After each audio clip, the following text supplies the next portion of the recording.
O nascimento de Jesus Cristo. Foi assim que nasceu Jesus Cristo. Maria, sua mãe, estava prometida para se casar com José. Antes do casamento, porém, ela engravidou pelo poder do Espírito Santo. José, seu noivo, era um homem justo, e resolveu romper a união em segredo, pois não queria envergonhá-la com uma separação pública.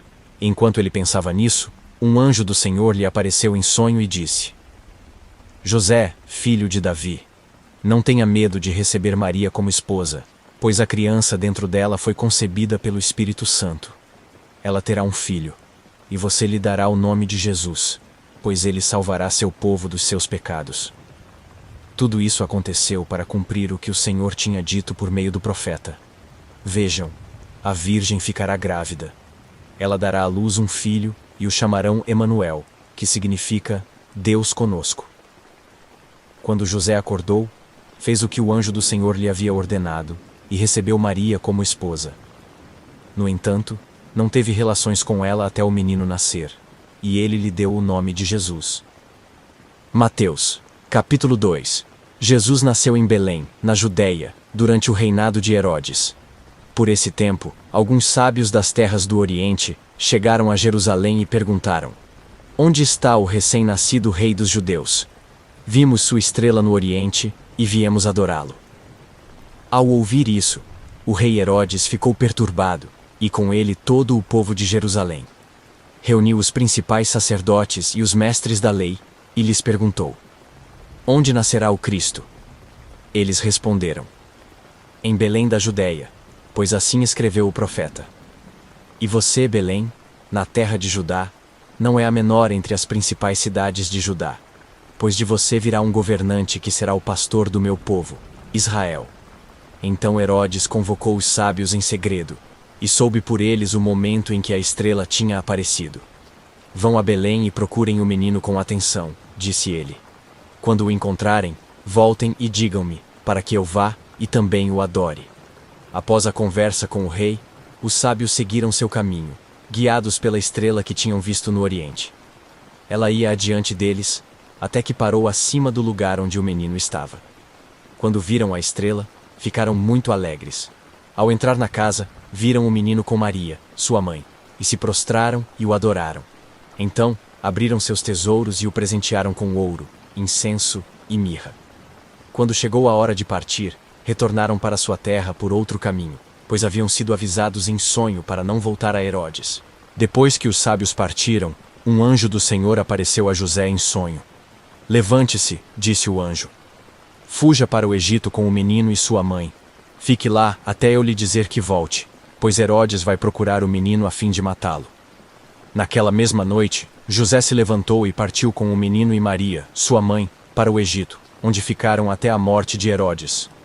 Cumpriu-se assim o que o Senhor tinha dito por meio do profeta: Do Egito chamei meu filho. Quando Herodes se deu conta de que os sábios o haviam enganado, ficou furioso. Enviou soldados para matar todos os meninos de 2 anos para baixo em Belém e seus arredores, tomando por base o relato dos sábios acerca da primeira aparição da estrela. Com isso, cumpriu-se o que foi dito por meio do profeta Jeremias. Ouviu-se um clamor em Ramá, choro e grande lamentação. Raquel chora por seus filhos e se recusa a ser consolada, pois eles já não existem. Quando Herodes morreu, um anjo do Senhor apareceu em sonho a José, no Egito. Levante-se, disse o anjo. Leve o menino e a mãe de volta para a terra de Israel, pois já morreram os que tentavam matar o menino. Então José se levantou e se preparou para voltar à terra de Israel com o menino e sua mãe. Soube, porém, que o novo governador da Judeia era Arquelau, filho de Herodes, e teve medo de ir para lá. Depois de ser avisado em sonho, partiu para a região da Galileia. A família foi morar numa cidade chamada Nazaré, cumprindo-se desse modo o que os profetas haviam dito, que Jesus seria chamado Nazareno. Mateus, capítulo 3. Naqueles dias, João Batista apareceu no deserto da Judeia e começou a anunciar a seguinte mensagem: Arrependam-se, pois o reino dos céus está próximo. O profeta Isaías se referia a João quando disse: Ele é uma voz que clama no deserto. Preparem o caminho para a vinda do Senhor. Abram a estrada para ele. As roupas de João eram tecidas com pelos de camelo. E ele usava um cinto de couro, e alimentava-se de gafanhotos e mel silvestre. Gente de Jerusalém, de toda a Judéia e de todo o vale do Jordão ia até ele. Quando confessavam seus pecados, ele os batizava no rio Jordão. Mas, quando João viu que muitos fariseus e saduceus vinham ao lugar de batismo, ele os repreendeu abertamente. "Raça de víboras!" exclamou. "Quem os convenceu a fugir da ira que está por vir? Provem por suas ações que vocês se arrependeram. Não pensem que podem dizer uns aos outros: estamos a salvo, pois somos filhos de Abraão. Isso não significa nada, pois eu lhes digo que até destas pedras Deus pode fazer surgir filhos de Abraão. Agora mesmo o machado do julgamento está pronto para cortar as raízes das árvores. Toda árvore que não produz bons frutos será cortada e lançada ao fogo. Eu batizo com água aqueles que se arrependem. Depois de mim, porém, virá alguém mais poderoso que eu, alguém muito superior, cujas sandálias não sou digno de carregar. Ele os batizará com o Espírito Santo e com fogo. Ele já tem na mão a pá, e com ela separará a palha do trigo e limpará a área onde os cereais são debulhados. Juntará o trigo no celeiro, mas queimará a palha no fogo que nunca se apaga. Jesus foi da Galiléia ao rio Jordão para que João o batizasse. João, porém, tentou impedi-lo. "Eu é que preciso ser batizado pelo Senhor", disse ele. "Então por que vem a mim?" Jesus respondeu: "É necessário que seja assim, pois devemos fazer tudo o que Deus requer." E João concordou em batizá-lo. Depois do batismo, enquanto Jesus saía da água, o céu se abriu, e ele viu o Espírito de Deus descer como uma pomba e pousar sobre ele. E uma voz do céu disse: "Este é meu filho amado, que me dá grande alegria." Mateus capítulo 4. Em seguida, Jesus foi conduzido pelo Espírito ao deserto para ser tentado pelo diabo. Depois de passar 40 dias e 40 noites sem comer, teve fome. O tentador veio e lhe disse: "Se você é o Filho de Deus, ordene que estas pedras se transformem em pães." Jesus, porém, respondeu: "As Escrituras dizem: uma pessoa não vive só de pão, mas de toda palavra que vem da boca de Deus." Então o diabo o levou à cidade santa, até o ponto mais alto do templo, e disse: "Se você é o Filho de Deus, salte daqui. Pois as Escrituras dizem: ele ordenará a seus anjos que o protejam. Eles o sustentarão com as mãos, para que não machuque o pé em alguma pedra." Jesus respondeu: "As Escrituras também dizem: não ponha à prova o Senhor seu Deus." Em seguida, o diabo o levou até um monte muito alto, e lhe mostrou todos os reinos do mundo e sua glória. "Eu lhe darei tudo isto", declarou. "Basta ajoelhar-se e adorar-me." "Saia daqui, Satanás", disse Jesus. "Pois as Escrituras dizem: adore o Senhor, seu Deus, e sirva somente a Ele." Então o diabo foi embora, e anjos vieram e serviram Jesus. Quando Jesus soube que João havia sido preso, voltou a Galiléia. Saindo de Nazaré, mudou-se para Cafarnaum, junto ao mar da Galiléia, na região de Zebulon e Naftali. Cumpriu-se desse modo o que foi dito por meio do profeta Isaías. Na terra de Zebulon e Naftali, junto ao mar, além do rio Jordão, na Galiléia, onde vivem tantos gentios, o povo que vivia na escuridão viu uma grande luz. E sobre os que viviam na terra onde a morte lança sua sombra, uma luz brilhou. A partir de então, Jesus começou a anunciar sua mensagem: "Arrependam-se, pois o reino dos céus está próximo." Enquanto andava à beira do mar da Galiléia, Jesus viu dois irmãos, Simão, também chamado Pedro, e André. Jogavam redes ao mar, pois viviam da pesca. Jesus lhes disse: "Sigam-me, e eu farei de vocês pescadores de gente." No mesmo instante, deixaram suas redes e o seguiram. Pouco adiante, Jesus viu outros dois irmãos, Tiago e João, consertando redes num barco com o pai, Zebedeu. Jesus os chamou, e eles também o seguiram de imediato, deixando para trás o barco e o pai. Jesus viajou por toda a região da Galiléia, ensinando nas sinagogas, anunciando as boas novas do reino e curando as pessoas de todo tipo de doenças. As notícias a seu respeito se espalharam até a Síria, e logo o povo começou a lhe trazer todos que estavam enfermos. Qualquer que fosse a enfermidade ou dor, quer estivessem possuídos por demônio, quer sofressem de convulsões, quer fossem paralíticos, Jesus os curava. Grandes multidões o seguiam, gente da Galiléia, das 10 cidades, de Jerusalém, de toda a Judéia e da região a leste do rio Jordão. Certo dia, quando Jesus viu que as multidões se ajuntavam, subiu à encosta do monte, e ali sentou-se. Seus discípulos se reuniram ao redor, e ele começou a ensiná-los. Felizes os pobres de espírito, pois o reino dos céus lhes pertence. Felizes os que choram, pois serão consolados. Felizes os humildes, pois herdarão a terra. Felizes os que têm fome e sede de justiça, pois serão saciados. Felizes os misericordiosos, pois serão tratados com misericórdia. Felizes os que têm coração puro, pois verão a Deus. Felizes os que promovem a paz, pois serão chamados filhos de Deus. Felizes os perseguidos por causa da justiça, pois o reino dos céus lhes pertence. Felizes são vocês quando por minha causa sofrerem zombaria e perseguição, e quando outros, mentindo, disserem todo tipo de maldade a seu respeito. Alegrem-se e exultem, porque uma grande recompensa os espera no céu. E lembrem-se de que os antigos profetas foram perseguidos da mesma forma. Vocês são o sal da terra. Mas, se o sal perder o sabor, para que servirá? É possível torná-lo salgado outra vez? Será jogado fora e pisado pelos que passam, pois já não serve para nada. Vocês são a luz do mundo.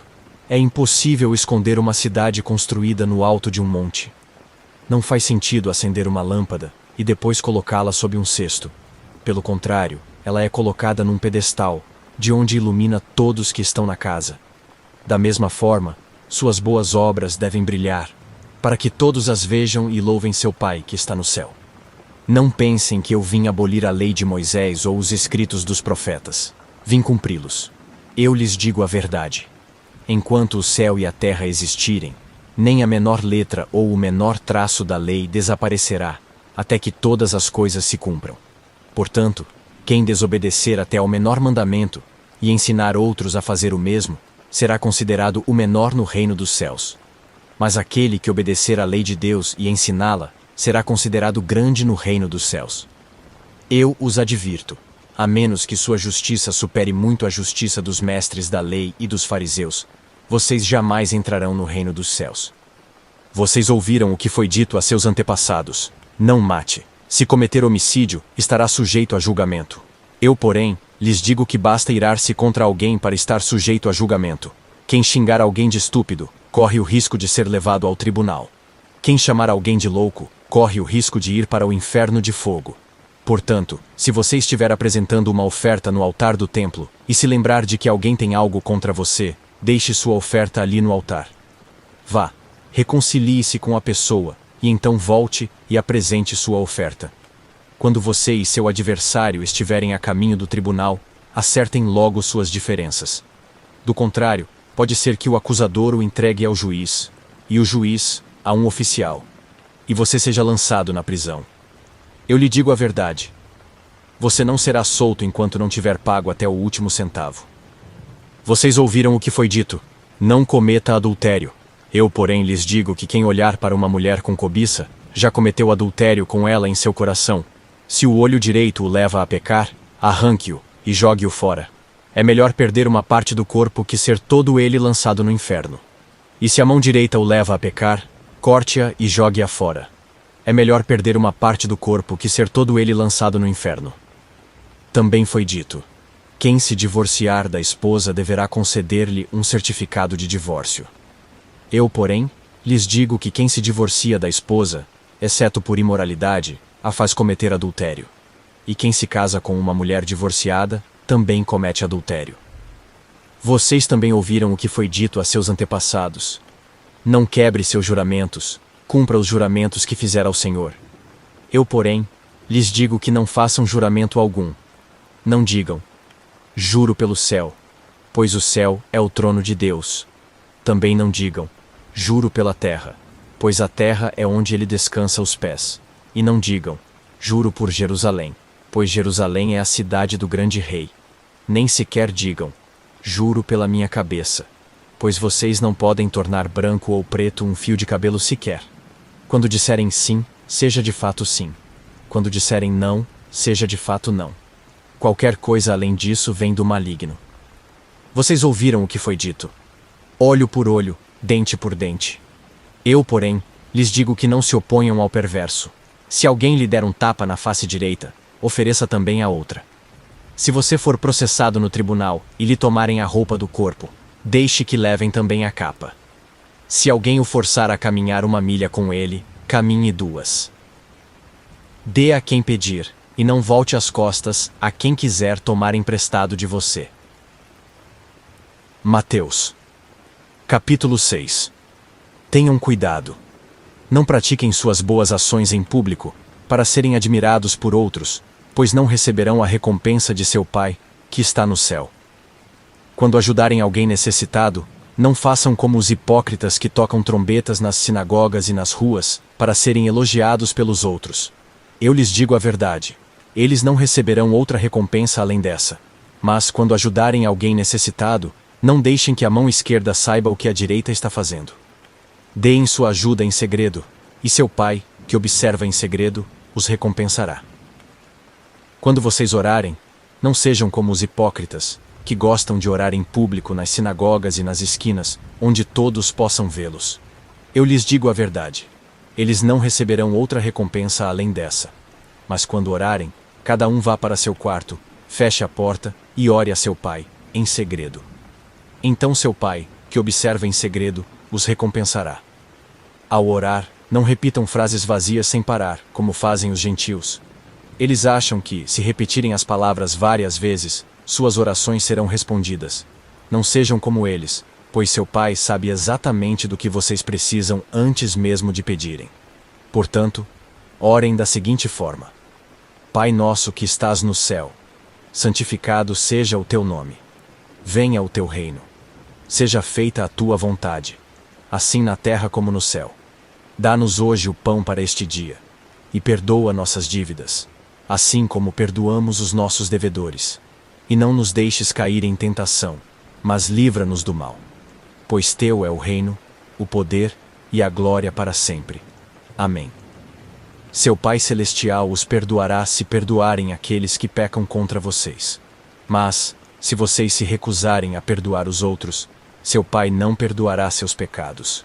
Quando jejuarem, não façam como os hipócritas, que se esforçam para parecer tristes e desarrumados, a fim de que as pessoas percebam que estão jejuando. Eu lhes digo a verdade: eles não receberão outra recompensa além dessa. Mas, quando jejuarem, penteiem o cabelo e lavem o rosto. Desse modo, ninguém notará que estão jejuando, exceto seu Pai, que sabe o que vocês fazem em segredo. E seu Pai, que observa em segredo, os recompensará. Não ajuntem tesouros aqui na terra, onde as traças e a ferrugem os destroem, e onde ladrões arrombam casas e os furtam. Ajuntem seus tesouros no céu, onde traças e ferrugem não destroem, e onde ladrões não arrombam nem furtam. Onde seu tesouro estiver, ali também estará seu coração. Seus olhos são como uma lâmpada que ilumina todo o corpo.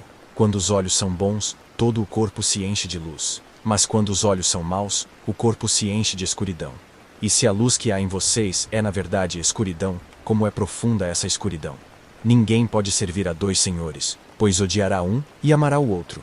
Será dedicado a um e desprezará o outro. Vocês não podem servir a Deus e ao dinheiro. Ensino sobre a preocupação. Por isso eu lhes digo que não se preocupem com a vida diária, se terão o suficiente para comer, beber ou vestir. A vida não é mais que comida, e o corpo não é mais que roupa? Observem os pássaros. Eles não plantam nem colhem, nem guardam alimento em celeiros, pois seu Pai Celestial os alimenta. Acaso vocês não são muito mais valiosos que os pássaros? Qual de vocês, por mais preocupado que esteja, pode acrescentar ao menos 1 hora à sua vida? E por que se preocupar com a roupa? Observem como crescem os lírios do campo. Não trabalham nem fazem roupas, e no entanto, nem Salomão em toda a sua glória se vestiu como eles. E se Deus veste com tamanha beleza as flores silvestres que hoje estão aqui, e amanhã são lançadas ao fogo, não será muito mais generoso com vocês, gente de pequena fé? Portanto, não se preocupem, dizendo: o que vamos comer? O que vamos beber? O que vamos vestir? Essas coisas ocupam o pensamento dos pagãos. Mas seu Pai Celestial já sabe do que vocês precisam. Busquem, em primeiro lugar, o reino de Deus e a sua justiça, e todas essas coisas lhes serão dadas. Portanto, não se preocupem com o amanhã, pois o amanhã trará suas próprias inquietações. Bastam para hoje os problemas deste dia.